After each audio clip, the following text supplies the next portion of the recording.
কিভাবে বুঝবেন জবা গাছে খাবারের প্রয়োজন অথবা জবা গাছের পাতা কেন হলুদ হয়ে যায়? এই দেখুন, এখানে যে জবা গাছটি দেখাচ্ছি সেটার পাতা একেবারেই সবুজ রয়েছে, তার মানে এ খাবার ঠিকঠাকভাবে পেয়েছে। অথচ এই দিকের ফুল সমেত গাছটা দেখুন, পাতাগুলো হলুদ হয়ে গেছে, তার মানে খাবার বেশি হয়ে গিয়েছে। যখন দেখবেন জবা গাছে খাবার বেশি হয়ে যায় তখনই পাতা এরকম কচি অবস্থাতেই হলুদ হয়ে যায়। আবার এই গাছটাতে দেখুন ঠিকঠাক আছে। আর এক বন্ধু কমেন্ট করেছিলেন যে সাদা জবা গাছের পাতাগুলো ছোট কেন?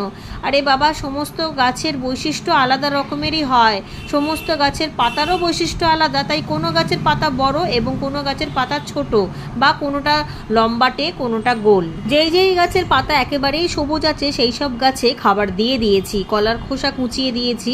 আর যেই গাছটাতে গাছের পাতা হলুদ হয়ে গিয়েছে সেটা এখন খাবারের প্রয়োজন নেই, তাই দেবো না। প্রায় 15 দিন পর এই গাছে খাবার দেবো, আবারও আগের মতো তখন সবুজ হয়ে যাবে পাতা।